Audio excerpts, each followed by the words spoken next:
ಜ್ಞಾನಾನಂದಮಯಂ ದೇವಂ ನಿರ್ಮಲಂ ಸ್ಫಟಿಕಾಕೃತಿಂ ಆಧಾರಾಂ ಸರ್ವವಿದ್ಯಾನಾಂ ಹಯಗ್ರೀವ ಉಪಾಸ್ಮಹೆ.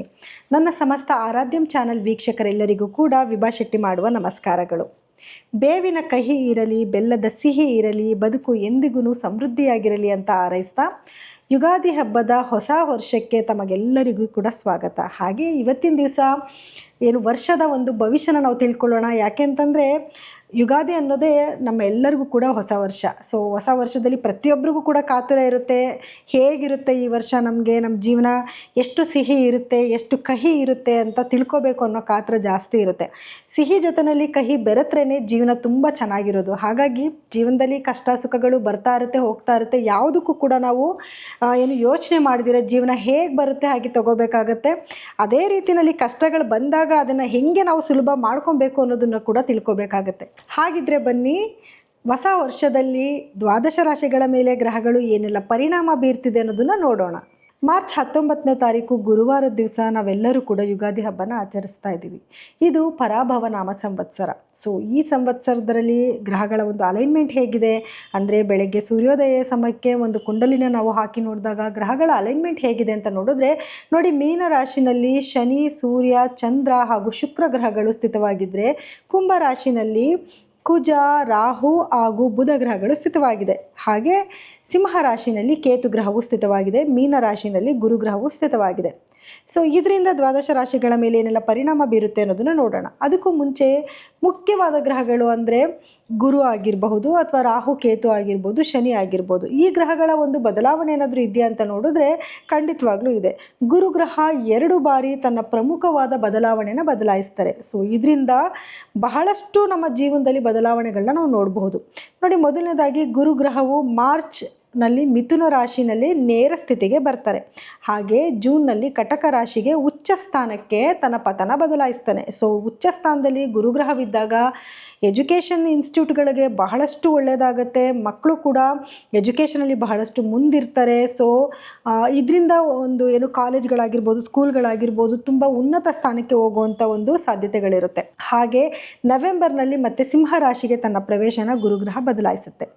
ಇದೇ ರೀತಿಯಲ್ಲಿ ಇನ್ನು ರಾಹು ಕೇತು ಅಂತ ನೋಡೋಕ್ಕೆ ಬಂದಾಗ ಡಿಸೆಂಬರ್ 5ನೇ ತಾರೀಕಿನ ನಂತರ ರಾಹು ಕುಂಭರಾಶಿಯಿಂದ ಮಕರ ರಾಶಿಗೆ ಅಂದರೆ ಹಿಮ್ಮುಖ ಸಂಚಾರವಾಗಿ ಬಂದರೆ, ಕೇತು ಗ್ರಹವು ಸಿಂಹ ರಾಶಿಯಿಂದ ಕಟಕ ರಾಶಿಗೆ ಹಿಮ್ಮುಖವಾಗಿ ತನ್ನ ಸಂಚಾರನ ಬೆಳೆಸ್ತಾನೆ.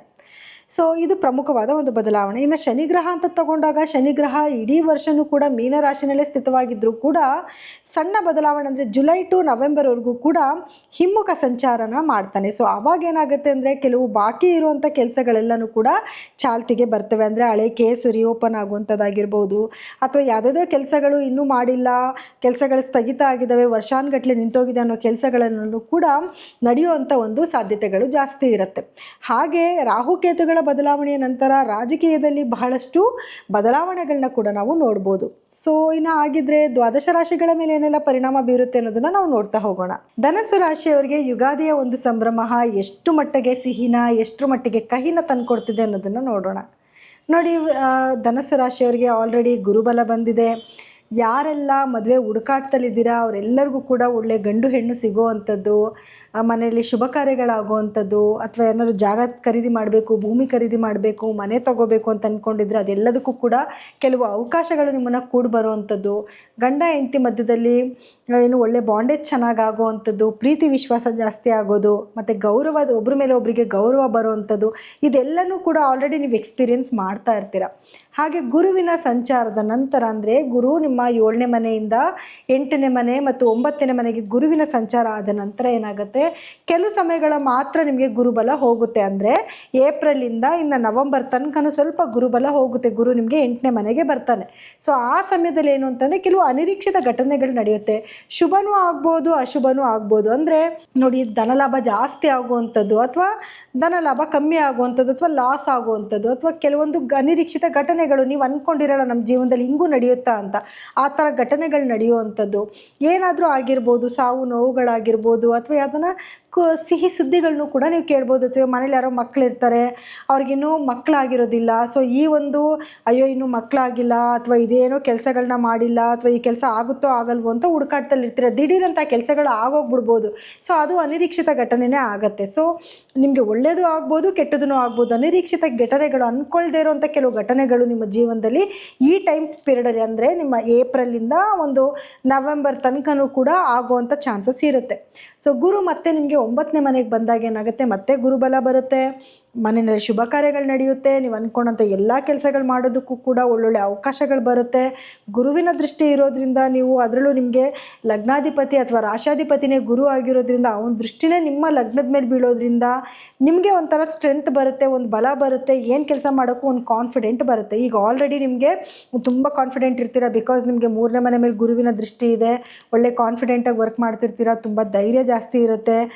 ಈ ಕೆಲಸ ತಾನೇ ನಾನು ಮಾಡ್ತೀನಿ ಬಿಡು, ಅಯ್ಯೋ ನನ್ನ ಕೈಲಿ ಆಗುತ್ತೆ ಬಿಡು, ಏನು ಅವ್ರ ಹತ್ರ ಮಾತಾಡ್ಬಿಟ್ರೆ ಏನಾಗ್ಬಿಡುತ್ತೆ, ಈ ರೀತಿಯಾದ ಒಂದು ಧೈರ್ಯವಾಗಿ ಮುಂದೋಗ್ತಾ ಇರ್ತೀರ. ಸೊ ಇನ್ನು ಮುಂದಕ್ಕೂ ಅಷ್ಟೇ ನಿಮಗೆ ಸ್ವಲ್ಪ ಕೆಲಸದಲ್ಲಿ ಕಾನ್ಫಿಡೆಂಟ್ ಎಲ್ಲ ಜಾಸ್ತಿ ಬರುತ್ತೆ. ಆದರೆ ರಾಹು ಮತ್ತು ಕೇತುವಿನ ಬದಲಾವಣೆಯ ನಂತರ, ರಾಹು ನೋಡಿ ಈಗ 3ನೇ ಮನೇಲಿದ್ದಾನೆ, ಧೈರ್ಯವಾಗಿ ಎಲ್ಲ ಕೆಲಸಗಳನ್ನ ಮಾಡ್ತಿದ್ದೀರಾ. ರಾಹು ನಿಮಗೆ 2ನೇ ಮನೆಗೆ ಬರ್ತಾನೆ, ಕೇತು ನಿಮಗೆ ಏನು 6ನೇ ಮನೆಗೆ ಬರ್ತಾನೆ. ಸೊ ಈ ಸಮಯದಲ್ಲಿ ಏನಾಗುತ್ತೆ ಅಂತ ನೋಡಿದ್ರೆ, ನೋಡಿ ರಾಹು 2ನೇ ಮನೆಗೆ ಬಂದಾಗ ಮಾತಲ್ಲಿ ಸ್ವಲ್ಪ ಕೇರ್ಫುಲ್ ಆಗಿರಬೇಕಾಗತ್ತೆ. ನೀವೇನೋ ಮಾತಾಡ್ತೀರಾ, ಬೇರೆಯವ್ರು ಏನೋ ಅರ್ಥ ಮಾಡ್ಕೊತಾರೆ, ಇದರಿಂದ ಏನೋ ನಿಮ್ಮ ಮೇಲೆ ಏನೋ ಒಂದು ಅಪವಾದ ಬರುವಂಥ ಚಾನ್ಸಸ್ ಇರುತ್ತೆ. ಸೊ ಹಾಗಾಗಿ ಕೇರ್ಫುಲ್ಲಾಗಿ ಮಾತಾಡಬೇಕಾಗತ್ತೆ, ಮೊದಲನೇದು. 2ನೇದು, ನಿಮಗೆ ಹಣಕಾಸಿನ ಅಭಿವೃದ್ಧಿಗೇನು ಅಂತ ತೊಂದರೆಗಳಾಗೋದಿಲ್ಲ. ನೀವೇನಾದರೂ ಔಟ್ ಆಫ್ ಕಂಟ್ರಿಗೆ ಹೋಗಬೇಕು ಅಂತಂದರೆ ಅದಕ್ಕೆ ಅವಕಾಶ ಬರುತ್ತೆ. ಮತ್ತು ಕುಟುಂಬದಲ್ಲಿ ಯಾರಾದರೂ, ನಿಮ್ಮ ಮನೆಯಲ್ಲಿ ಯಾರಾದರೂ ಹೊರಗಡೆ ದೇಶಗಳಿಗೆ ಹೋಗಬೇಕು ಅಂದ್ಕೊಂಡ್ರೆ ಅವ್ರಿಗೆ ಆ ಕೆಲಸಗಳಾಗುವಂಥದ್ದು, ಮತ್ತು ಒಳ್ಳೊಳ್ಳೆ ಅವಕಾಶಗಳು ಬರುವಂಥದ್ದು, ಒಳ್ಳೆ ಹಣದ ಅರಿವು ಚೆನ್ನಾಗಿ ಬರುತ್ತೆ. ಅಂದರೆ ಏನೋ ಕೆಲಸಗಳನ್ನ ಮಾಡಬೇಕು, ಈ ಕೆಲಸದಿಂದ ನಮಗೇನೋ ಒಳ್ಳೆಯದಾಗುತ್ತೆ ಅಂತ ಕೆಲವು ಅವಕಾಶಗಳು ಅಥವಾ ಕೆಲವೊಂದು ಐಡಿಯಾಗಳು ಕೂಡ ನಿಮ್ಮ ತಲೆಗೆ ಬರುತ್ತೆ. ಆದರೆ ಯಾವುದೇ ಆತರದ ನಿರ್ಧಾರಗಳನ್ನ ನೀವು ತಗೋಬಾರ್ದು ಆ ಸಮಯದಲ್ಲಿ. ಯಾಕೆಂದರೆ ರಾಹು ತುಂಬ ಉನ್ನತವಾದ ಸ್ಥಾನಕ್ಕೂ ತೊಗೊಂಡು ಹೋಗ್ತಾನೆ, ದಿಢೀರ್ ಅಂತ ಕೆಳಗಡೆಗೂ ಬಿಟ್ಬಿಡ್ತಾನೆ. ಸೊ ಹಾಗಾಗಿ ಈ ವಿಷಯದಲ್ಲಿ ಸ್ವಲ್ಪ ನೀವು ಕೇರ್ಫುಲ್ಲಾಗಿ ಇರಬೇಕಾಗತ್ತೆ. ಇನ್ನು ಶನಿಯ ಸಂಚಾರ ಅಂತಂದರೆ ನೋಡಿ, ನಿಮಗೆ 4ನೇ ಮನೇಲಿ ಶನಿ ಸಂಚಾರ ಇರೋದ್ರಿಂದ ತಾಯಿಯ ಆರೋಗ್ಯದಲ್ಲಿ ಕೆಲವು ಸಮಸ್ಯೆಗಳಿರುತ್ತೆ, ಬೇಗ ವಾಸಿ ಆಗೋದಿಲ್ಲ. ನೀವು ಆಲ್ರೆಡಿ ಇದನ್ನು ಎಕ್ಸ್ಪೀರಿಯೆನ್ಸ್ ಮಾಡ್ತಿರ್ತೀರ. ಸ್ವಲ್ಪ ನಿಧಾನಗತಿನಲ್ಲಿ ಅವರ ಆರೋಗ್ಯ ಸ್ವಲ್ಪ ಸರಿ ಹೋಗುವಂಥದ್ದು. ಅದ್ರ ಜೊತೆಗೆ ಇನ್ನೊಂದು ಏನು ಅಂತಂದರೆ, ಭೂಮಿಗೆ ಸಂಬಂಧಪಟ್ಟದ ವ್ಯವಹಾರಗಳಲ್ಲಿ ನೀವೇನಾದರೂ ಭೂಮಿನ ತಗೊಳ್ಳೋದು ಅಥವಾ ಮಾರೋದು, ಇಂಥ ಕೆಲಸಗಳೇನಾದರೂ ಮಾಡ್ತಿದ್ರೆ ಆ ಕೆಲಸಗಳಲ್ಲಿ ಸ್ವಲ್ಪ ನಿಧಾನಗತಿನಲ್ಲಿ ಸಾಗ್ತಾ ಇರುತ್ತೆ. ಅಥವಾ ಏನಾದರೂ ಕೆಲವು ಲಿಟಿಗೇಷನ್ಸ್ ಬರುವಂಥ ಚಾನ್ಸಸ್ ಕೂಡ ಇರುತ್ತೆ. ಹಾಗಾಗಿ ಹೊಸದಾಗಿ ಏನಾದರೂ ಭೂಮಿ ತಗೋತಿದ್ದೀರಾ ಅಂತಂದರೆ ಸ್ವಲ್ಪ ಪೇಪರ್ಗಳೆಲ್ಲ ಕರೆಕ್ಟಾಗಿದೆಯಾ ಅಂತ ಚೆಕ್ ಮಾಡಿ ಮುಂದಕ್ಕೆ ಹೋಗಿ, ಇಲ್ಲಾಂದರೆ ಅದರಿಂದ ಕೆಲವು ಸಮಸ್ಯೆಗಳನ್ನ ಎದುರಿಸಬೇಕಾಗಿ ಬರುತ್ತೆ. ನಿಮಗೆ ಎಲ್ಲ ರೀತಿಯಿಂದನೂ ಏನು ಧನಸ್ಸು ರಾಶಿಯವರಿಗೆ ಕೆಲವೊಂದು ಶುಭನೇ ಆಗ್ತದೆ. ಅಶುಭ ಅಂತ ನೋಡೋಕ್ಕೆ ಬಂದಾಗ ಅಧಿಕವಾದ ಖರ್ಚು ಜಾಸ್ತಿ ಆಗುವಂಥದ್ದು, ಬಾಯಿ ತಪ್ಪಿ ನೀವೇನೋ ಮಾತಾಡೋಕ್ಕೆ ಹೋಗಿ ಅದರಿಂದ ಏನೋ ಸಮಸ್ಯೆಗಳು ಬರೋ ಚಾನ್ಸಸ್ ಇರುತ್ತೆ. ಈ ವಿಚಾರದಲ್ಲಿ ಸ್ವಲ್ಪ ಕೇರ್ಫುಲ್ ಆಗಿರಿ. ಆರೋಗ್ಯದ ವಿಷಯ ಅಂತ ಬಂದರೆ ನೋಡಿ, ಸ್ವಲ್ಪ ನಿಮಗೆ ಥ್ರೋಟ್ ಇನ್ಫೆಕ್ಷನ್ ಆಗುವಂಥದ್ದು, ತಲೆನೋವು ಬರುವಂಥದ್ದು, ಅಥವಾ ಸ್ಟಮಕಲ್ಲಿ ಪ್ರಾಬ್ಲಮ್ ಆಗುವಂಥದ್ದು, ಸ್ಕಿನ್ ಡಿಸೀಸ್ ಬರುವಂಥದ್ದು, ಈ ರೀತಿ ಕೆಲವು ಸಮಸ್ಯೆಗಳನ್ನ ನೀವು ಎದುರಿಸಬೇಕಾಗಿ ಬರುತ್ತೆ. ಇನ್ನು ಮನೆಯ ವಾತಾವರಣ ಅಂತ ಬಂದಾಗ ಈಗ ಪ್ರೆಸೆಂಟ್ ತುಂಬ ಚೆನ್ನಾಗಿದೆ. ಕೆಲವು ಸಮಯಗಳು ಮಾತ್ರ ಸ್ವಲ್ಪ ವಾತಾವರಣ ಕೆಡುತ್ತೆ, ಅದಾದಮೇಲೆ ಮತ್ತೆ ನಿಮ್ಮ ಮನೆಯ ವಾತಾವರಣ ಚೆನ್ನಾಗೇ ಆಗುತ್ತೆ. ವಿದ್ಯಾರ್ಥಿಗಳಿಗೂ ಅಷ್ಟೇ, ಎಜುಕೇಷನಲ್ಲಿ ಬಹಳಷ್ಟು ಮುಂದಿರ್ತೀರ. ಕೆಲವು ಟೈಮ್ ಪೀರಿಯಡಲ್ಲಿ ಮಾತ್ರ, ಅಂದರೆ ಏನು ಏಪ್ರಿಲಿಂದ ಒಂದು ನವಂಬರ್ ತನಕ ಸ್ವಲ್ಪ ಜಾಸ್ತಿ ಎಫರ್ಟ್ ಹಾಕಿ ಓದಬೇಕಾಗಿ ಬರುತ್ತೆ. ಹಾಗೆ ಉದ್ಯೋಗಸ್ಥರಿಗೂ ಕೂಡ ಅಷ್ಟೇ, ಸ್ವಲ್ಪ ಈ ಸಮಯದಲ್ಲಿ ನಾನು ಏನು ಹೇಳಿದೆ, ಈ ಸಮಯದಲ್ಲಿ ಮಾತ್ರ ಸ್ವಲ್ಪ ನಿಮಗೆ ಕೆಲಸದಲ್ಲಿ ಕಿರಿಕಿರಿಗಳಾಗುವಂಥ ಚಾನ್ಸಸ್ಸು, ಮೇಲಧಿಕಾರಿಗಳಿಂದ ಕೆಲವು ಸಮಸ್ಯೆಗಳು ಬರೋ ಸಾಧ್ಯತೆಗಳಿರುತ್ತೆ. ಇನ್ನು ಬಾಕಿ ಸಮಯಗಳಲ್ಲಿ ಖಂಡಿತವಾಗ್ಲೂ ನೀವು ಅಂದ್ಕೊಂಡು ಕೆಲಸಗಳಾಗುತ್ತೆ, ನಿಮ್ಮ ಕೆಲಸ ಗುರುತಿಸ್ತಾರೆ, ಪ್ರಶಂಸೆ ಸಿಗುತ್ತೆ.